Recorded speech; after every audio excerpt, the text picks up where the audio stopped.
Alors, voilà, l'enregistrement a démarré. Bienvenue à toutes celles qui nous rejoignent maintenant. Donc, les transmissions en lien avec la quatrième gardienne, celle qui voit loin. Donc, je vais partager mon écran. Partage. Tac.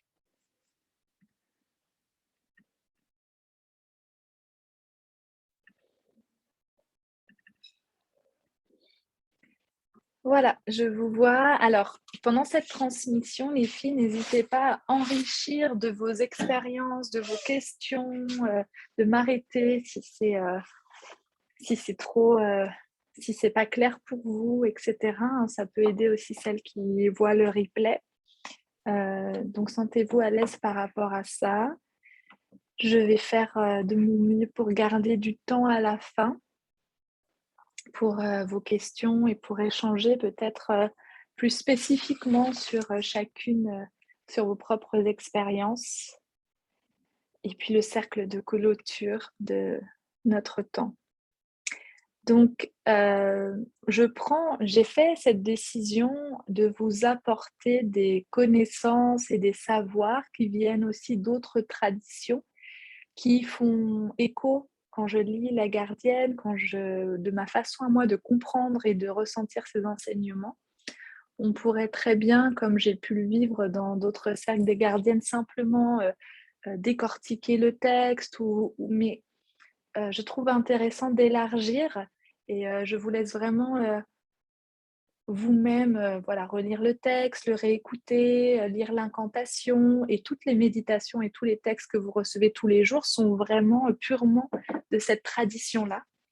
Et donc voilà, je trouve que c'est chouette aussi de venir apporter des outils concrets de ces choses qui sont proposées parce que dans les gardiennes, il y a comme, vous voyez, moi quand je lis, elle nous apprend à entrer dans le rêve. Mais concrètement, c'est juste un conte. On voit qu'elle, elle le fait. Et oui, elle va nous guider par la méditation, par le fait qu'on la laisse vivre à l'intérieur de nous. Mais il y a des courants, il y a des personnes qui ont développé des vrais outils concrets qui peuvent être intéressants à tester. Encore une fois, tout ce qui vous est transmis n'est pas à apprendre par cœur, à répéter aveuglément, mais ce sont les prémices d'une expérience dont vous êtes responsable et à vous de sentir si elle fait partie de votre vérité, si ça vous aide, si ça vient vous soutenir dans votre vie, dans votre propre épanouissement. Voilà. Donc, la seule chose que vous avez à faire finalement, c'est de vous ouvrir à cette vision que je vous propose et ensuite de prendre et de vous approprier ce qui est juste pour vous. Alors,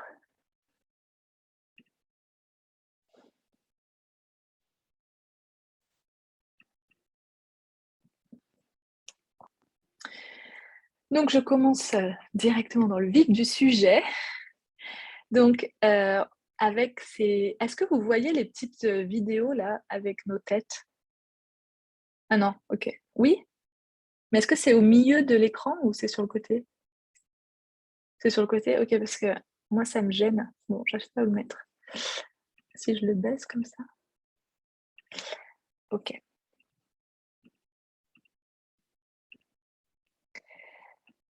Le monde à l'intérieur des mondes. Les gardiennes, j'adore ces enseignements parce qu'elles nous proposent toujours des façons poétiques de décrire, je trouve, la vie dans son ensemble, de façon très douce et très belle, très pure, avec une grande candeur, qu'on peut retrouver quand on étudie les anciennes civilisations.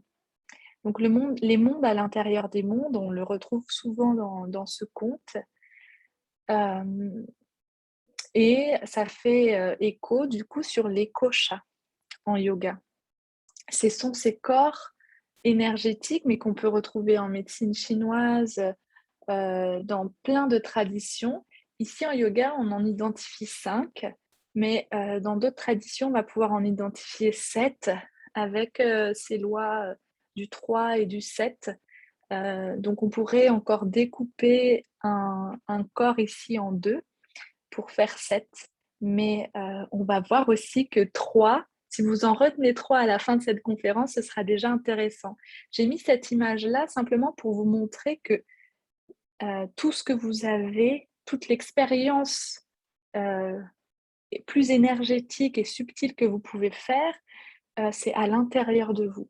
Donc c'est vraiment en rentrant en vous que vous allez pouvoir découvrir ce dont elle parle, le temps du rêve, les mondes à l'intérieur des mondes, le monde astral est en nous. Et de la même façon que cette photo-là, les poupées russes un petit peu, que nos corps émotionnels, le corps énergétique, le corps mental, le corps causal, le corps de l'âme, Ananda Maya, c'est vraiment le corps de la joie, de l'extase spirituelle, donc cette source Satchitananda, on va vraiment dans l'étincelle divine au cœur de nous, mais tous ces corps-là sont à l'intérieur de nous. Et de la même façon, le monde physique contient les autres dimensions à l'intérieur de lui. Donc quand on parle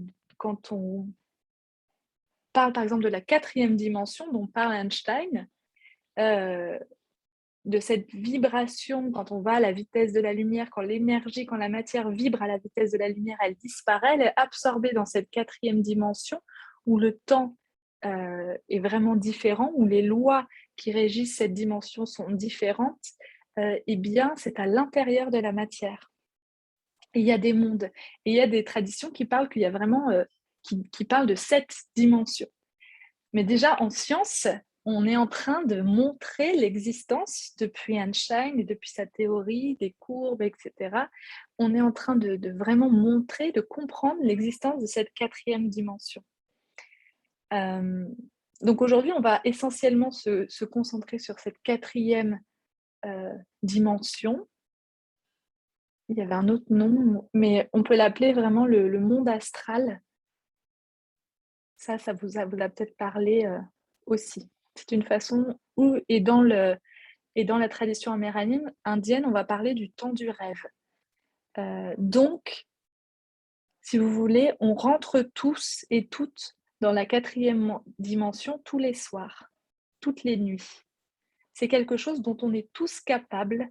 Maintenant, on le fait inconsciemment. Mais c'est vraiment une dimension qui nous est toujours accessible depuis notre naissance. Les autres dimensions, on n'est pas tous capables, on n'a pas tous les corps cristallisés ou voilà, c'est vraiment des pratiques et des pratiques pour atteindre encore d'autres dimensions. Mais le monde astral, celui sur lequel on va se concentrer aujourd'hui, on y va déjà, d'accord, dans nos rêves. En fait, c'est simplement ça. Donc, qu'est-ce qui passe en fait dans le temps du rêve? C'est que notre corps physique se repose et pendant ce temps-là, notre corps astral et causal, il reste actif. Donc, en fait, notre corps physique se repose et on a aussi le corps éthérique qui vient nourrir ce corps, qui vient le régénérer, faire tout ce qui a besoin d'être fait pour pouvoir continuer dans ce monde physique. Et nos corps astrales, donc ces corps qui sont à l'intérieur de nos corps, sortent de cet espace et partent dans la 4e dimension. Ils restent actifs, ils deviennent un nouveau véhicule de notre conscience, de qui nous sommes, de notre être profond, qui dans la journée, du coup, il est dans le véhicule du corps physique, et dans la nuit, il est dans un véhicule beaucoup plus subtil, beaucoup plus malléable. C'est pour ça qu'on peut aussi voler dans les rêves, il peut se passer plein de choses extraordinaires, parce qu'il y a beaucoup moins de lois dans cette dimension-là. C'est beaucoup moins dense. D'accord ? Et quand on monte dans l'astral, on peut faire l'expérience de 2 types de rêves, des rêves conscients. Ça veut dire quoi? Ça veut dire, je réalise que je suis en train de rêver et je décide le voyage que je vais faire. On voit des personnes qui partagent leurs expériences et qui vont simplement décider, par exemple, d'aller sous l'eau et de respirer sous l'eau, de parler sous l'eau, de voler, voilà, de s'amuser à choisir quoi faire, à créer leur rêve.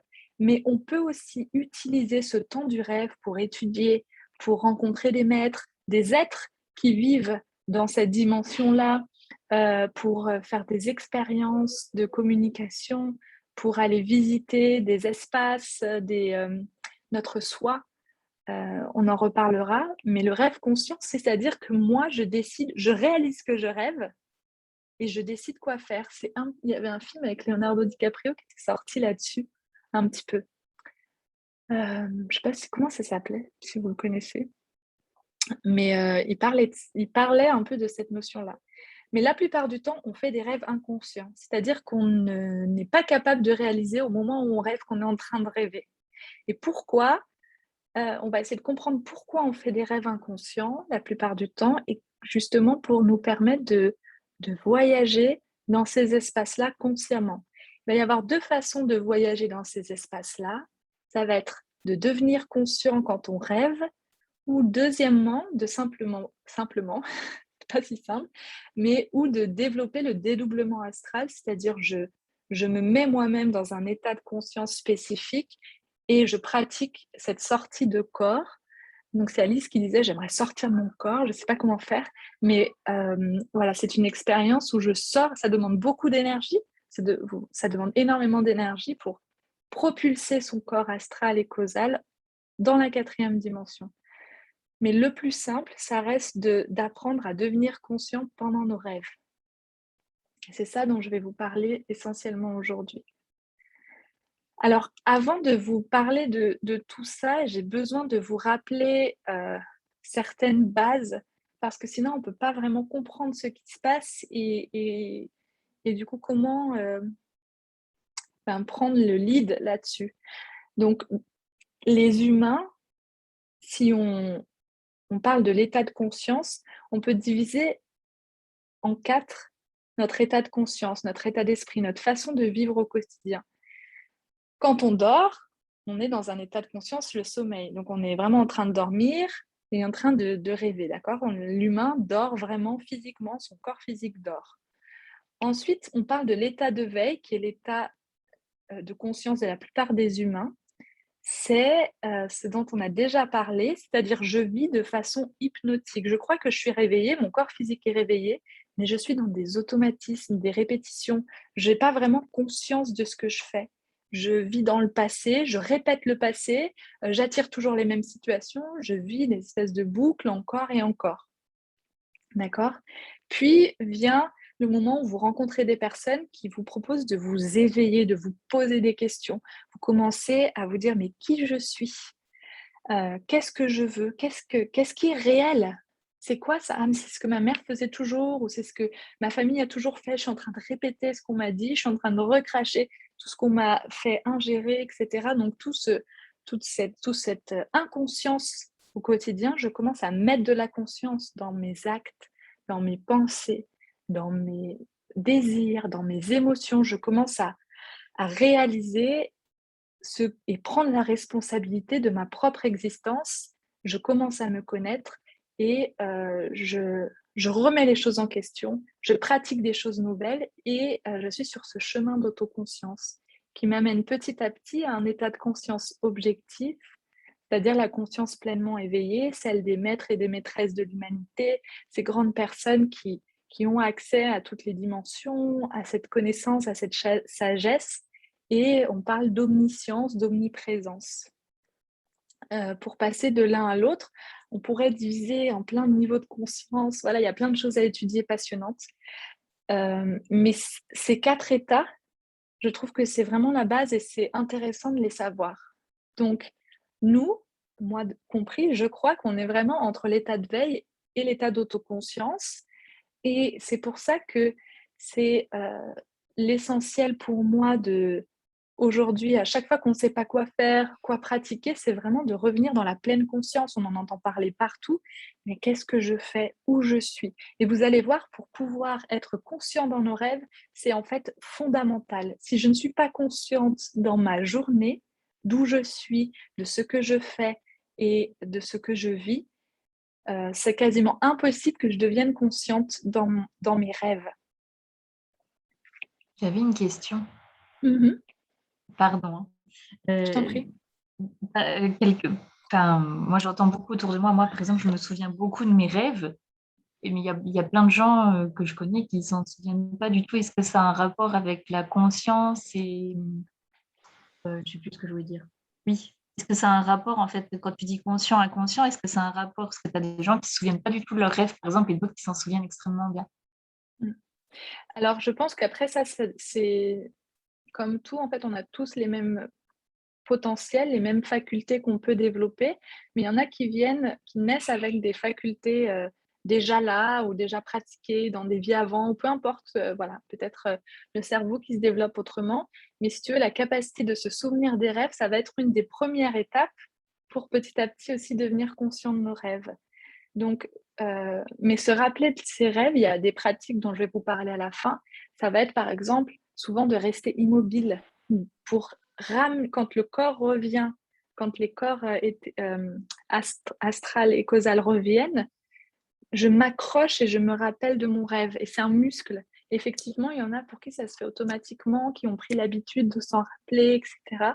Et il y a d'autres personnes qui vont se réveiller et penser à d'autres choses.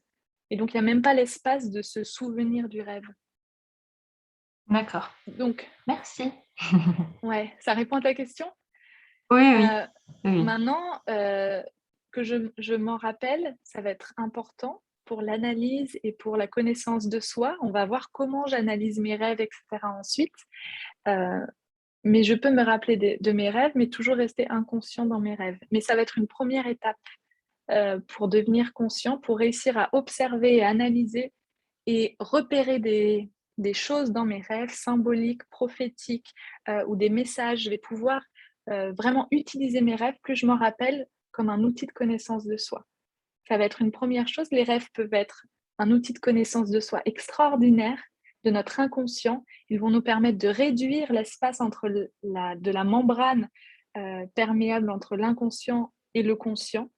Donc, je vais pouvoir rendre mon inconscient conscient de plus en plus et du coup vivre de plus en plus consciemment. Et ensuite, une autre chose, ça va être d'utiliser les rêves comme un support de voyage et là devenir conscient. Mais déjà, si j'utilise les rêves comme un moyen de connaissance de soi, c'est super. Donc ça, c'est les états de conscience. Et je disais, si je vis de façon inconsciente, je continue la même chose dans mes rêves. La plupart de nos rêves, c'est simplement la continuité de ce que je vis dans mon quotidien. Et c'est une clé fondamentale parce que justement, si je mets de la conscience dans mon quotidien, donc j'avance un petit peu sur la conférence, mais au moins je vous l'aurais dit. Par exemple, je vais me demander où je suis. C'est cette pratique de l'émerveillement. Je vois les détails des choses. J'apprends à pratiquer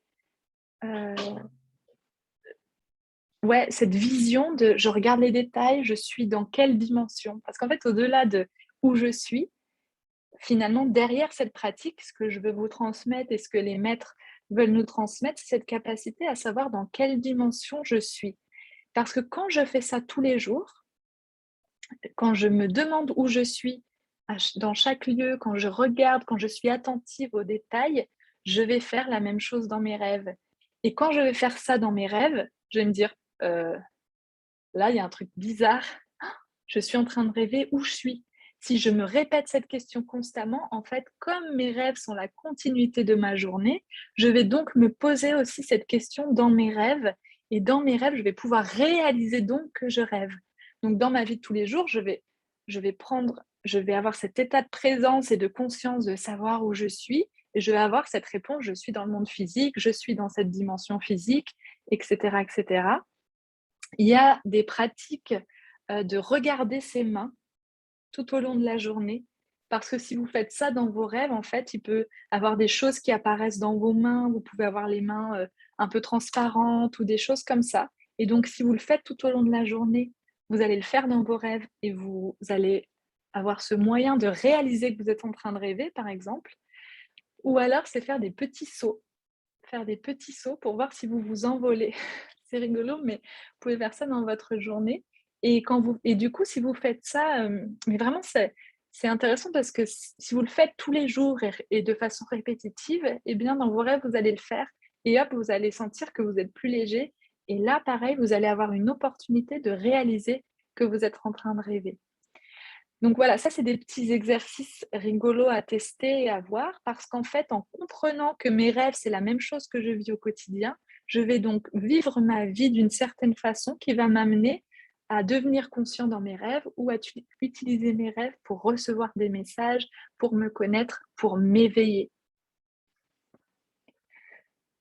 J'ai du mal à respirer aujourd'hui, je ne sais pas ce que j'ai.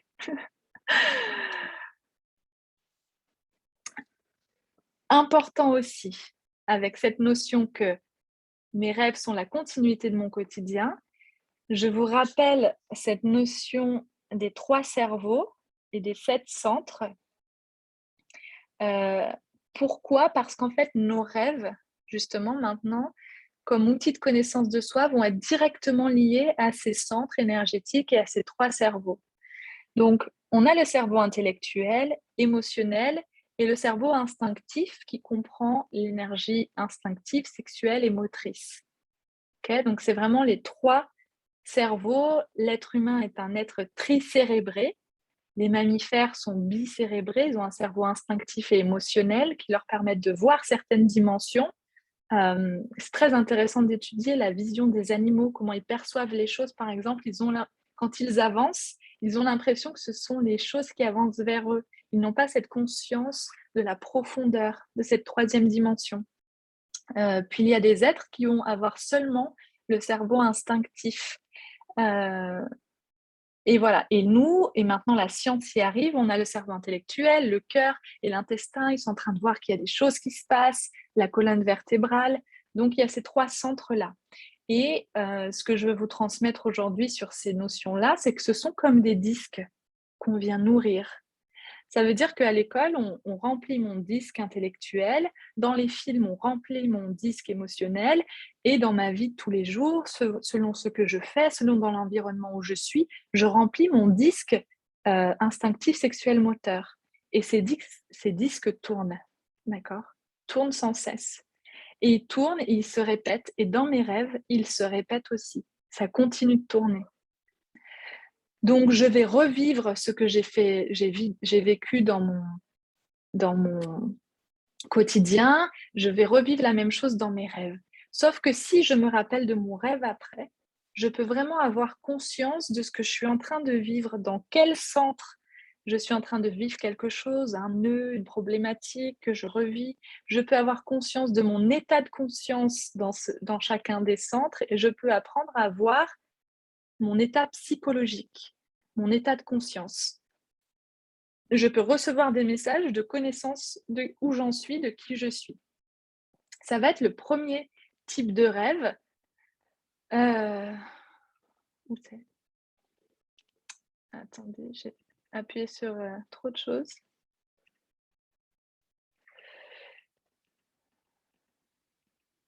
Je ne sais pas pourquoi, mais ça, au lieu de reculer, ça va tout à la fin. Attends. Voilà, les rêves inférieurs et les rêves de type supérieur, d'accord?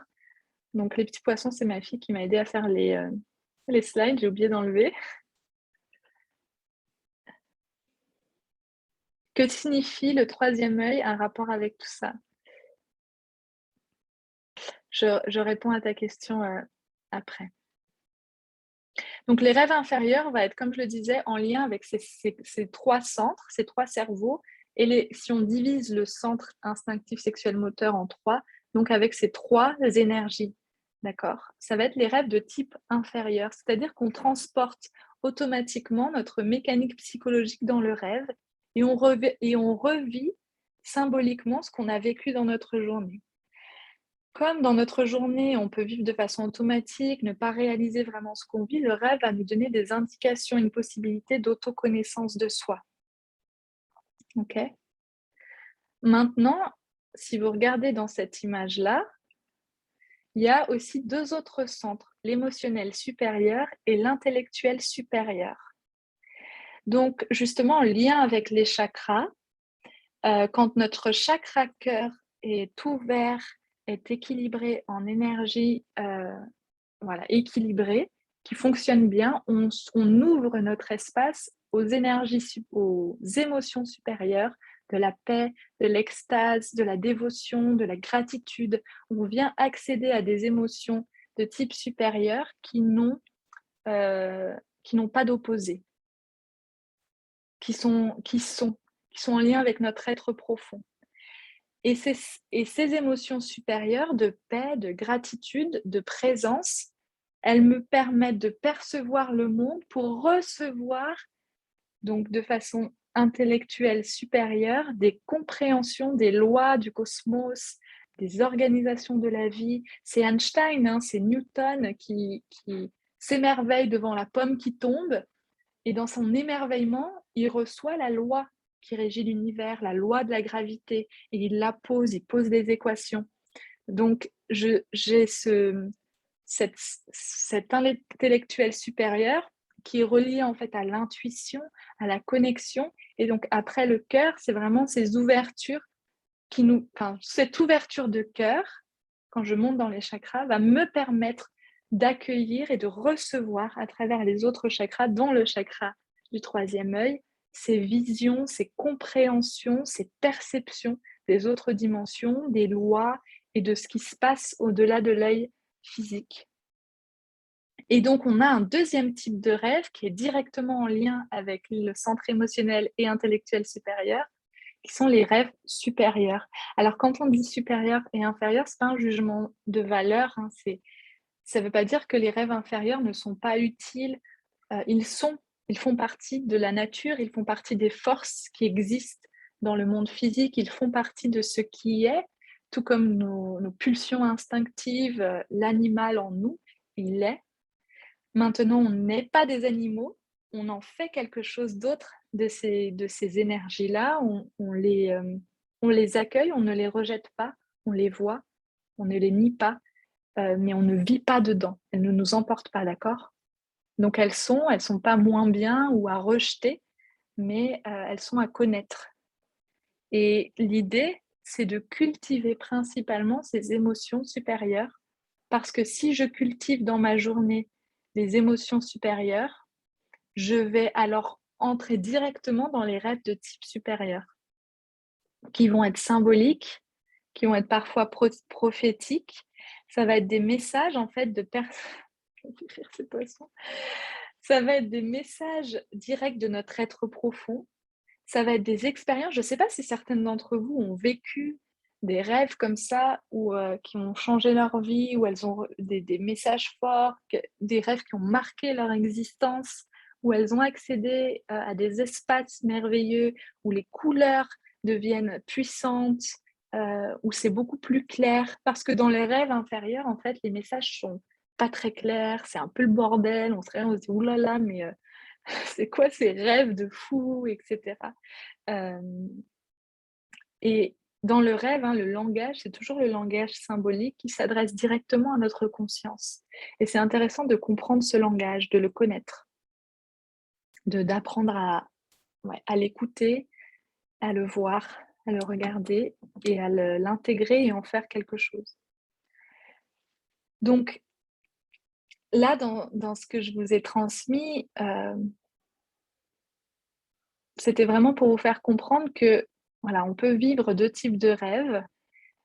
Un rêve plutôt mécanique qui continue notre journée, ou un rêve qui sort complètement de ce qu'on vit tous les jours et qui va nous apporter vraiment des messages d'éveil, des messages de notre soi, des compréhensions supérieures. Maintenant, on va voir quoi faire de ces deux rêves et comment apprendre à faire de plus en plus de rêves de type supérieur. Est-ce que vous avez des questions par rapport à ça déjà ? Est-ce que ça va ? Est-ce que ça répond ? Moi, je me rends compte que je fais plein de rêves complètement cinglés. Enfin, genre, je suis, par exemple, extrêmement violente, j'arracherai, c'est très violent, hein, où j'arrache des bras, je tue des gens, ou je me fais tuer, c'est vraiment d'une violence extrême. Je me suis toujours demandé ce que ça voulait dire, mais ça a aucun sens, en fait. Enfin, c'est vraiment très fort parce que je m'en souviens, mais c'est très bizarre. Donc, j'en parle pas beaucoup parce que ça fait un peu barjo. Mais je m'en souviens très bien et j'en fais souvent. Merci Jessica, super intéressant. Moi, je me rappelle que j'avais commencé un carnet de rêves quand j'étais en prépa et je m'étais dit, si tu continues, mec, tu vas devenir folle. Parce que plus je me rappelais de mes rêves, plus j'avais l'impression d'être folle et de mélanger les rêves et la réalité. Je savais plus si ça s'était passé hier ou si c'était dans un rêve. Et à l'époque, j'avais vraiment aucune conscience et aucune connaissance. Donc effectivement, je pense que c'est hyper important de démarrer cette recherche-là avec les connaissances parce qu'on peut sinon oui, se dire mais qu'est-ce que je suis, j'en parle pas trop, je sais pas quoi en faire, etc. Pourtant, ça vient vraiment nous montrer des choses. Attends, mis un autre message. Pas de rêve direct, juste des sages de Yoga Nidra. Ouais, c'est trop bien. Bah, ça revient au Yoga Nidra, beaucoup de choses que j'explique effectivement. Donc, on va continuer le diaporama s'il n'y a pas de questions. On finit à midi. Hein. Oui, on a encore un peu de temps.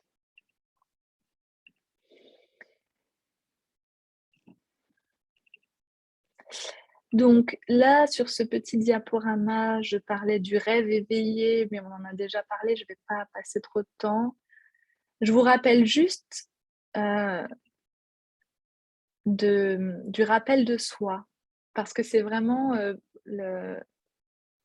je conclus sur cette pratique quotidienne de se rappeler de soi, de développer cette conscience objective. C'est toujours ce que je dis dans les méditations, souvent j'essaie de le rappeler, mais ça commence par détendre mes muscles. C'est vraiment simple, hein, mais respirer, développer cette capacité d'observateur. J'observe d'abord moi. Donc en fait, souvent, dans plein de pratiques spirituelles, ça s'arrête un peu à là. C'est-à-dire, j'apprends à observer mes pensées, mes émotions, mon état, mes désirs, etc. Puis petit à petit, j'étends mon champ d'observation, je suis capable de diviser mon attention avec cette clé de sol. Pour vous rappeler ces sujets, moi, donc j'ai appris, j'ai pratiqué l'observation de moi. Puis petit à petit, je peux observer la relation que j'ai avec les objets devant moi, la personne devant moi. Alors, au-delà d'étudier la personne, c'est vraiment cette relation, ces jeux de miroir. Je commence à percevoir tout en restant consciente de moi, l'autre, les autres. Et je peux diviser encore en trois mon attention, le lieu. Mais ce rappel de soi et cette pratique que vous pouvez faire là maintenant, pensez à votre corps, vous m'écoutez en même temps, vous savez où vous êtes, vous pouvez même percevoir, expandre, élargir votre conscience dans la rue autour de vous tout en m'écoutant. C'est vraiment pas facile, hein, mais c'est cette pratique-là, vous pouvez vous amuser à le faire. Et c'est pas une liste de choses à faire. Ce n'est pas mental, ce n'est pas je pense à moi, mes pensées, mes émotions, mes désirs, je pense au lieu, je pense aux autres, je pense à la rue. Non, ça se passe au niveau du cœur.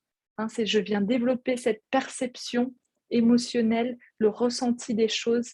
Et ensuite, une fois que au niveau émotionnel, je perçois la réalité, parce que les émotions, c'est de l'énergie. Après, je passe encore un niveau d'au-dessus avec les chakras plus hauts pour percevoir les réalités cosmiques, les visions, les dimensions, etc. Mais d'abord, cette pratique du rappel de soi, à chaque moment, vous pouvez vous en rappeler. Et ce qui est super intéressant, c'est de réaliser qu'on oublie et qu'on se dit « Ah, je me suis oubliée là. Je suis partie dans mes pensées. J'ai oublié où j'étais, j'ai oublié qui j'étais. » Et la quatrième chose, la quatrième pratique, ce slide, je pense que je vais vous l'envoyer. Hein, si vous ne savez pas quoi faire, revenez à cette base-là. Générer des émotions supérieures. Muscler la gratitude, muscler la paix. Vous n'avez même pas besoin d'aller quelque part, mais rappelez-vous d'une fleur, de quelque chose qui vous a touché, du rire de votre enfant et muscler la capacité de générer des émotions supérieures. Rappelez-vous de l'océan, de l'odeur de l'océan, de la saveur d'un plat que vous aimez. Générer des émotions supérieures tout au long de votre journée. Laissez-les, devenez ces émotions-là parce que vous pouvez choisir de nourrir et de et d'incarner des émotions comme la colère, comme la jalousie, comme la comparaison, comme plein de choses, mais vous pouvez choisir de muscler la paix, de muscler l'amour, de muscler l'émerveillement. Et donc ça, c'est un entraînement, c'est un muscle, c'est un potentiel en vous qui ne demande qu'à être développé. Donc avant de partir dans les trucs de rêve et tout ça, de dédoublement astral, c'est ça la base. C'est à ça qu'on revient, pour vivre en présence, pour vivre en conscience. Parce que si vous vous souvenez de vos rêves et que vous faites des voyages dans l'astral, mais que derrière votre vie, c'est le chaos, ça n'a pas de sens. Que si vous êtes en guerre contre vous-même, en haine de vos émotions, en guerre avec votre patron, avec votre enfant, je ne sais pas quoi, ça ne fait pas sens. Voilà. Donc revenez à ça, observer ses pensées, c'est observer ses questions. Changez vos questions, vous changerez vos réponses et votre façon de voir le monde. Voilà. Donc maintenant, on peut partir plus dans le rêve. Donc le corps astral qui part dans la 4e dimension, donc ça je l'ai dit. Et justement partir dans le yoga du rêve. Est-ce que ça va? Je regarde si de temps en temps il y a des questions. Donc le yoga du rêve, c'est un outil puissant pour nous aider à nous connaître, à nous orienter sur le chemin et à nous éveiller. C'est vraiment, ça peut être utilisé comme un outil pratique, un instrument d'autoconnaissance. Platon disait, l'homme se connaît par ses rêves. Et nous sommes continuellement instruits par nos rêves. D'accord? Donc le yoga du rêve ou du sommeil, le yoga nidra, c'est vraiment le but, un des buts fondamentaux, c'est l'éveil. Et c'est du coup de rendre l'inconscient conscient. C'est Jung qui disait ça. Si je ne rends pas l'inconscient conscient, c'est l'inconscient qui mènera ma vie et j'appellerais cela le destin. D'accord? Donc vraiment le but de notre existence, en tout cas un des buts, et si vous êtes là, c'est que sûrement ça en fait partie, de s'éveiller, c'est simple, ça revient à rendre l'inconscient conscient pour être dans cette omniconscience, cette omniprésence. Et plus j'analyse mes rêves, plus je vais percer la membrane qui existe entre le conscient et l'inconscient. C'est donc aussi une manière de s'éveiller et que de prendre conscience des états du rêve. Et donc quand Jessica, tu nous parles de ces voilà, de tuer des gens, d'être dans cette colère, c'est simplement des parties de l'humanité, de certaines parts de toi qui viennent te montrer. C'est pas forcément la part meurtrière, etc., parce que c'est des choses très symboliques en fait. Ça peut être la mort de ton ego, des choses en toi que tu as envie de te débarrasser. Il n'y a que toi qui vas pouvoir petit à petit, grâce à la méditation, grâce à l'analyse intelligente des rêves, etc., que tu vas pouvoir te connaître, savoir d'où ça vient, comment ça se fait que tu as ça dans ta psychologie, et qu'est-ce que tu veux en faire, et qu'est-ce que ton rêve t'invite à faire. Parce qu'à partir du moment où tu prends conscience de ce qui est en jeu, de ce disque qui se répète, tu vas pouvoir enlever ou transformer ou faire ce que tu veux. Mais en tout cas, la première étape, c'est vraiment de rendre conscient ces états du rêve. Donc, yoga du rêve. Donc, les rêves, comme je disais dans la slide précédente, nous instruisent continuellement. Donc, ce sont soit les êtres, et quand je dis les êtres avec un grand E, ça peut être simplement notre être à nous, notre soi. D'accord? Donc, dans les rêves symboliques supérieurs, quelles informations on tire? Quel message on reçoit? Et c'est pas si simple, c'est pas soit je fais un rêve supérieur, soit un rêve inférieur. Souvent, il y a un mélange des deux, et en fait, il y a des étapes. On va le voir après, mais quand je m'endors, je commence toujours par revivre ma journée symboliquement, par des rêves inférieurs. Et si j'ai ce muscle de cette conscience de mes rêves, plus je développe cette intention de rêver, d'écouter, d'observer mes rêves, plus je vais aller dans des sphères profondes du rêve et plus je vais accéder à mes rêves supérieurs. Et il y a des fois, au milieu d'un rêve inférieur, on va comme percevoir quelque chose de différent, quelque chose qui vient d'ailleurs, qui vient d'une autre énergie. Il y a des personnes qui parlent de ça.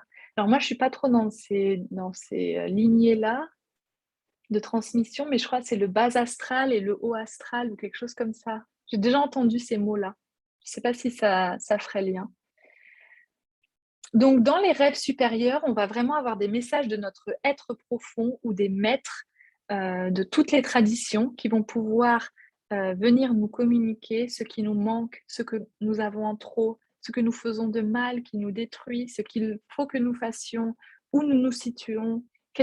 On peut avoir des rêves prophétiques. Ça ne veut pas dire que c'est quelque chose d'immuable et qui va se passer, mais en fonction de toutes les données du présent, les conséquences de nos choix passés entraîneront quelque chose de cette forme-là. Par exemple, vous pouvez rêver, je ne sais pas, que vous vous enlisez dans la boue, eh bien c'est qu'à force de faire ce choix que vous faites constamment dans votre quotidien, vous allez finir par vous embourber, vous allez finir par rester bloqué. Donc vos rêves vous avertissent, vous disent, vous montrent où vous allez si vous continuez comme ça. Donc, quelle attitude négative vous pouvez changer. Et parfois, dans les rêves de type supérieur, on peut simplement prendre connaissance de réalités cosmiques, de vérités plus grandes que nous, qui nous caractérisent. Ça peut être vraiment des types de connaissances comme ça qu'on peut recevoir. Qu'est-ce qu'on reçoit comme instruction par les rêves inférieurs? Eh bien, on reçoit les informations d'où on en est, l'information sur l'état de nos centres, la manière dont nos égos s'emparent de nos centres émotionnels, mentaux, moteurs. On voit, en fait, c'est comme si on pouvait voir nos personnages et nos égos rejouer leur jeu dans les rêves. Donc, c'est souvent des informations confuses, pas très claires. Et c'est pas ce qu'on recherche forcément à vivre dans nos rêves, mais ça peut être toujours utilisé comme une source d'information. Je fais très souvent le rêve que je suis en danger, que je crie mais que je n'y arrive pas. Et ça va être intéressant aussi de voir les rêves qui se répètent, comme ça, les choses qui reviennent, parce que ça peut être l'indication que c'est comme une porte d'entrée pour te dire: à quel âge je le revis, je le revois, je suis en train de le rêver, et je vais aller chercher la réponse dans mes rêves. Je vais prendre conscience que je rêve et je vais aller chercher un rêve supérieur, je vais poser des questions, je vais rêver consciemment. Et ça, tu peux vraiment le méditer, mais je crie. Quel est le danger? Est-ce que c'est le danger de mon ego, de mes propres mécanismes automatiques et que j'ai envie d'en sortir, que j'ai envie de m'éveiller? Je crie pourquoi? Qu'est-ce que mon être profond veut me dire dans ce rêve-là, dans ce cri? Qui m'appelle? Qui veut que je me réveille? Qui veut que je l'entende? Quelle part de moi veut être entendue, veut être écoutée? Tu vois, c'est vraiment des méditations comme ça sur courir. Pareil, courir, tu peux regarder dans quelle direction tu cours parce que tu peux aussi analyser si je cours vers le nord ou vers tel endroit, ça peut vouloir dire telle chose. Est-ce que je cours en montant des escaliers ou en descendant? Il y a plein de choses comme ça qui peuvent dire bah, je suis en train de monter des niveaux de conscience. C'est peut-être un symbole de ça qui te dit vas-y, continue, avance par là. Ou ça peut être plein, plein de choses en fait. Je vous donnerai des exemples d'interprétation.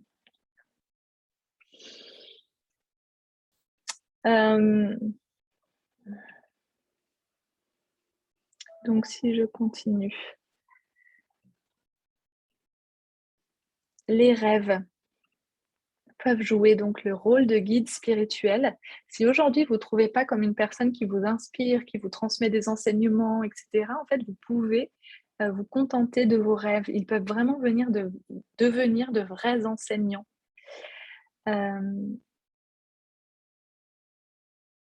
Donc, j'ai un peu fait vite hein, ce PowerPoint, mais voilà, je voulais vous parler donc de techniques. Il existe des techniques pour rêver plus profondément, plus consciemment et pour nous souvenir de nos rêves. et pour pouvoir les interpréter par nous-mêmes. Mais la clé dont je vous ai parlé, ça reste l'émotion supérieure. Plus j'apprends à générer des émotions supérieures pendant la journée, et surtout avant d'aller me coucher, et plus je vais pouvoir accéder à des espaces dans mes rêves, à des dimensions, à des... Voilà, dans les espaces les mêmes que sont visités par la gardienne, je vais pouvoir y accéder si j'apprends à générer des émotions supérieures. Alors elles vont pas s'endormir, hein. Elles font des pratiques de méditation, vraiment de dédoublement astral, de voyage. Donc ça, c'est pareil, c'est aussi possible. Mais entrer dans le temps du rêve, au moment de l'endormissement, ça reste ce qu'il y a de plus simple. Et la pratique, c'est le rappel de soi, arrêter les disques, cultiver des émotions supérieures. Donc voilà, j'ai quelques outils déjà que vous pouvez mettre en place. La première phrase, c'est une répétition de ce sur quoi j'insiste depuis le début, être conscient dans la journée.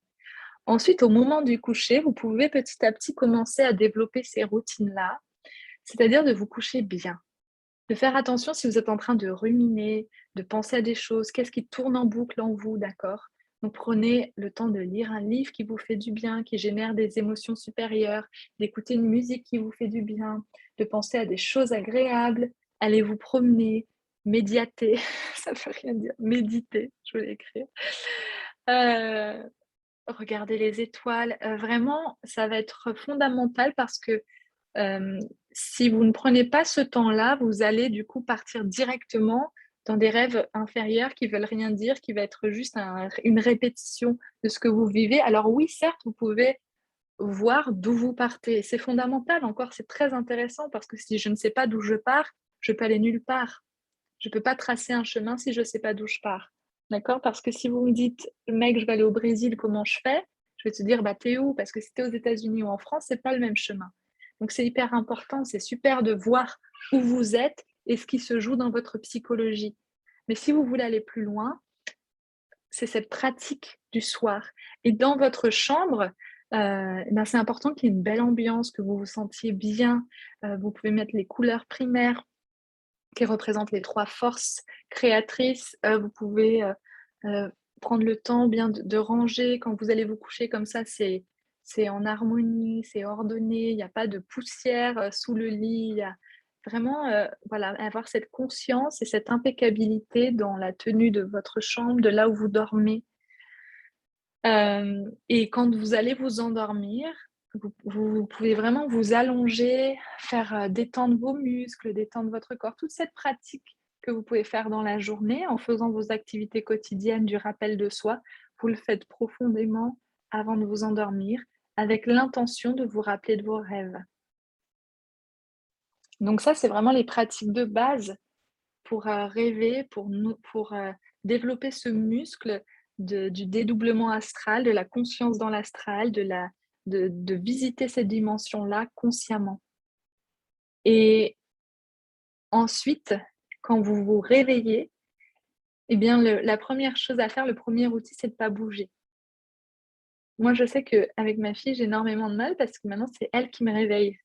Et c'est très dur. Et je vois que je perds cette capacité de me rappeler parce que j'ai pas ce temps immobile, parce que tout de suite, elle me demande et j'appelle mes rêves, mais c'est difficile parce que je suis déjà en mouvement. Donc, si vous avez la possibilité de rester immobile, et attention, c'est vraiment, c'est ce que j'ai écrit, c'est un état réceptif, c'est-à-dire que je n'attends rien. C'est vraiment quelque chose que je reçois. C'est difficile hein, de rien attendre. Mais bon, par exemple, Jess, toi, tu as l'air d'avoir l'habitude, donc c'est super. Il y a un mantra qui existe, qui est Raum Gaum, qui est dit qu'il aide à appeler le rêve à revenir dans notre corps physique, dans notre conscience. Donc, vous pouvez le chanter à haute voix ou dans votre tête. Raum Gaum. Voilà, c'est juste ces deux phrases-là, ces deux mots-là, mentalement, qui vont amener l'énergie pour ramener vos rêves, le souvenir de vos rêves. Et du coup, il y a comme vous avez l'impression, je ne sais pas, ça vous est déjà arrivé, vous accrochez, vous tirez rêve et puis vous êtes en train de vous en rappeler, quelqu'un vous parle. Merde, j'ai oublié. Impossible de m'en rappeler. c'est comme passé. Et dès que le rêve revient à vous, c'est vraiment de noter dans le moindre détail, d'avoir dans les moindres détails, noter ce que vous vous rappelez et développer votre capacité à vous souvenir des détails pour pouvoir ensuite analyser vos rêves. Si ça m'arrive, je m'en souviens dans la journée, ça me saute au visage. Super.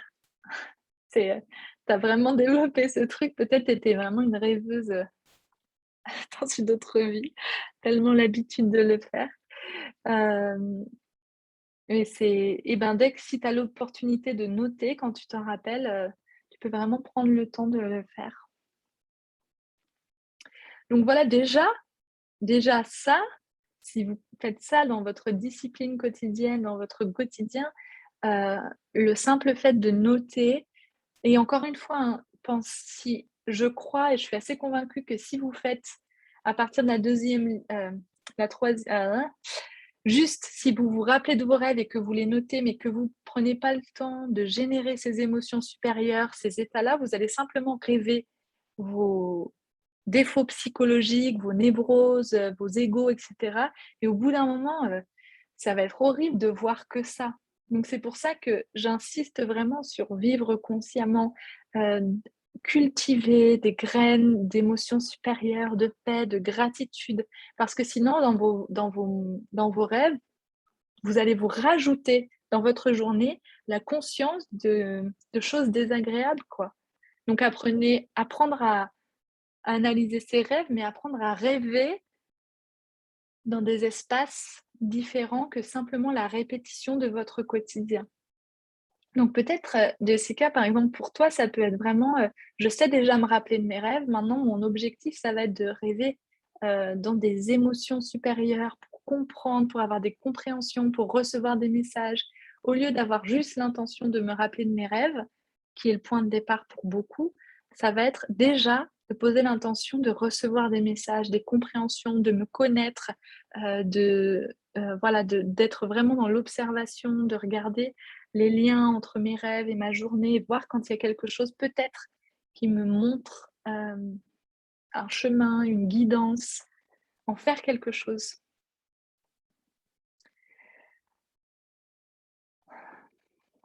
Alors qu'est-ce que j'avais marqué après? Donc là, c'est d'autres connaissances, heu, c'est les 4 phases du rêve dans les traditions égyptiennes et tibétaines et même dans le yoga, on parle des 4 lumières. C'est, c'est qu'on peut atteindre ces 4 phases de rêve, ces 4 dimensions en une, et comme je vous le disais, on commence presque toujours par des rêves inférieurs, où on continue de projeter notre psychologie mécanique. Puis ensuite, il y a comme un mélange des 2 qui se fait, avec des éléments symboliques qui commencent à apparaître et les messages qu'on commence à recevoir. Et puis, on peut accéder à des rêves purement supérieurs, remplis de couleurs, de symboles instructifs, d'informations très importantes, pour ensuite développer cette capacité d'être conscient, d'être éveillé en astral. Et c'est là où on peut avoir vraiment des moments d'extase, de dévotion, d'amour, des révélations très fortes pendant nos rêves. Ces rêves qu'on peut faire parfois, qu'on peut faire parfois sans toute cette pratique, par «chance» entre guillemets, hein, ou par, résultat d'autres pratiques, d'autres vies et cetera ou de certaines circonstances. Mais on s'en rappelle toute notre vie, on sait qu'il y avait un message, on sait qu'il y avait quelque chose. Peut-être qu'aujourd'hui, on peut reprendre ce rêve et l'analyser, le regarder avec un nouvel angle, avec, de nouvelles façons de voir parce qu'il y a des rêves qui comportent des messages pour notre vie entière, des choses importantes. Donc voilà, ça c'est les 4 phases, les 4 lumières, ce que je vous disais avant, je trouvais cette image. Donc les premiers rêves qui nous révèlent notre état psychologique, la lumière de révélation, la lumière d'augmentation, on commence à voir des symboles apparaître. Puis l'illumination intérieure, on vit, dans le monde astral, des expériences extraordinaires et puis la réalisation, lumière de la réalisation. Donc dans les rêves, on peut vraiment atteindre l'éveil, en fait, par le rêve. C'est un outil qui peut être, très puissant aussi. Et voilà, après, je terminais cette transmission avec les archétypes, certains archétypes, mais je vous enverrai le dictionnaire. Mais il y en a peut-être que je connais pas. Moi, j'en ai un parce que je l'avais reçu lors de cours que j'ai suivis. Euh, mais voilà, par exemple, si vous mangez des choses sucrées, on va dire que c'est peut-être des peines morales, des peines de cœur. Voilà. Pourquoi j'écris morale, en plus sans S, qui arrivent. Monter un escalier, atteindre d'un niveau supérieur de connaissance, le descendre, ça peut rappeler la descente aux enfers. C'est-à-dire qu'on descend dans notre psychologie particulière, nos défauts psychologiques, on est en train d'aller voir. Donc, qu'est-ce qu'on voit quand on descend ces escaliers? On est en train de vivre ça dans notre vie, c'est un moment important où on doit regarder. Quand je mange de la viande rouge, ça peut être l'acquisition d'une connaissance très condensée. Vous voyez, il y a plein de choses, hein. C'est pas moi qui ai écrit ça, hein, mais c'est plein d'interprétations. Jung a fait beaucoup ça. Le poulet, le poisson, par exemple, si on en mange, ça peut être en relation avec l'amitié ou un symbole alchimique. Ça veut tout et rien dire, hein. C'est pour ça que c'est bien de regarder ça, mais l'outil principal, et dans le dictionnaire que je vais vous envoyer, faut bien lire le préambule et bien lire l'introduction qui vous dit comment l'utiliser, comment méditer. Parce que les couleurs, les nombres, les pays, les noms, les prénoms, tout peut avoir une signification.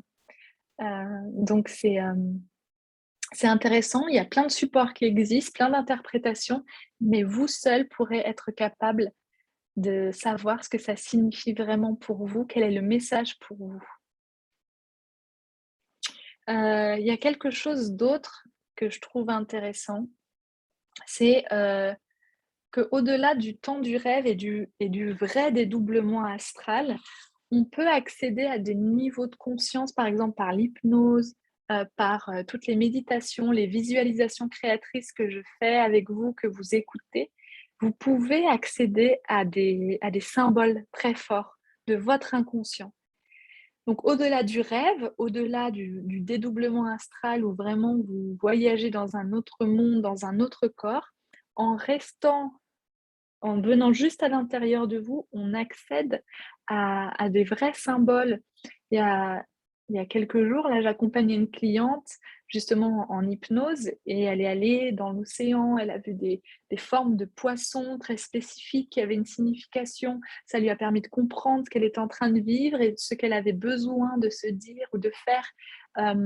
Et par exemple, dans la méditation de la gardienne du mois dernier, je crois, moi-même, quand j'ai écouté la méditation qui m'emmenait à la rencontre de la gardienne, donc quand je faisais le petit montage, je l'ai faite pour moi, j'ai visualisé la gardienne et c'est marrant parce que elle m'a donné de la viande à manger quand je dis qu'est-ce qu'elle vous fait?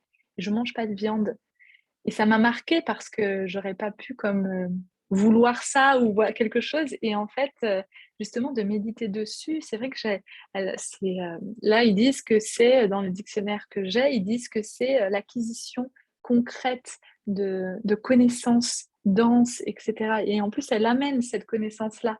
Donc, symboliquement, c'est intéressant. On peut accéder à ces espaces-là.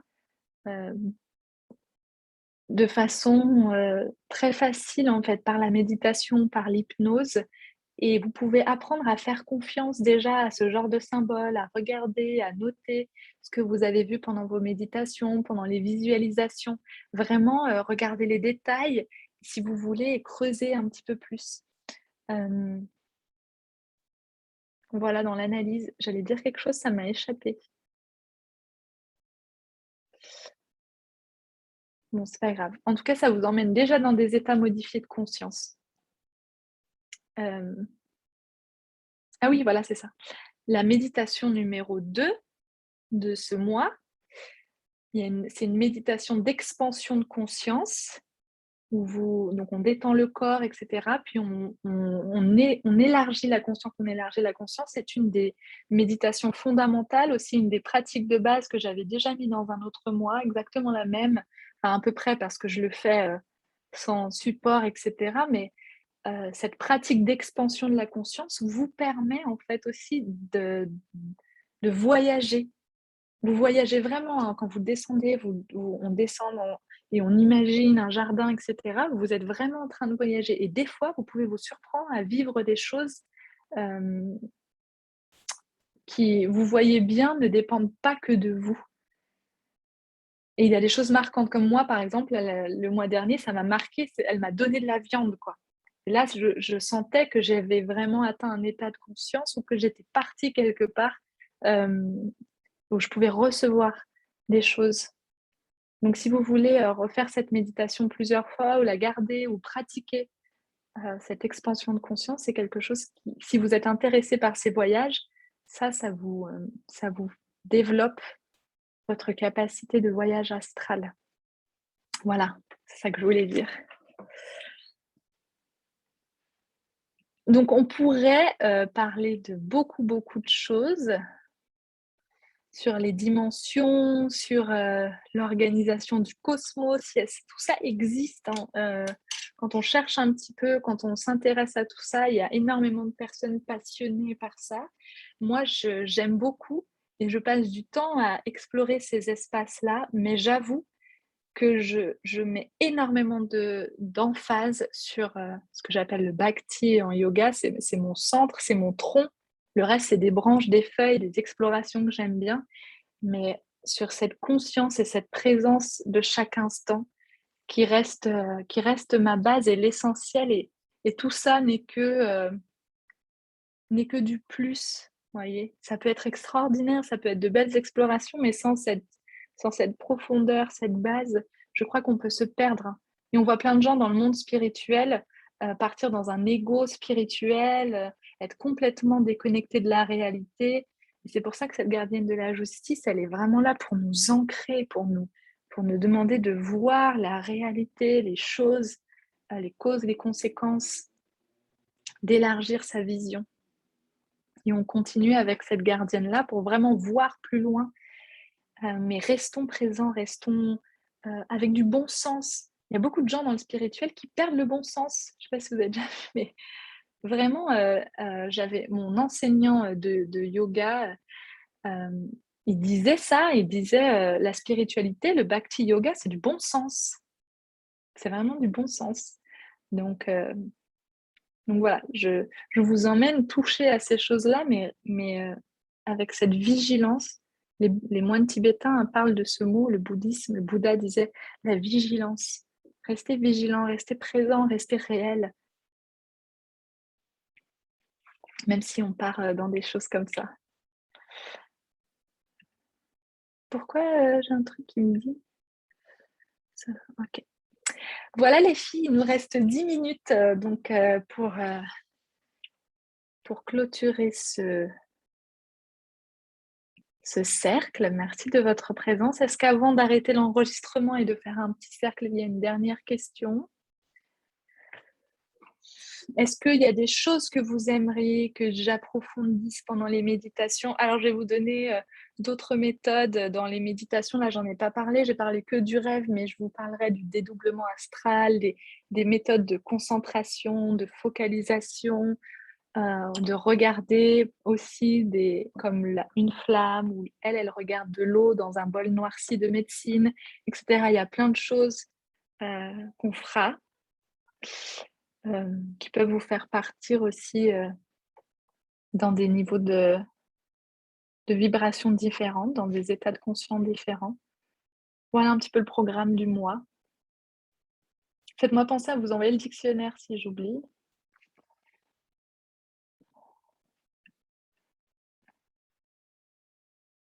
Ok, je vais arrêter l'enregistrement. Merci à toutes celles qui ont regardé le replay.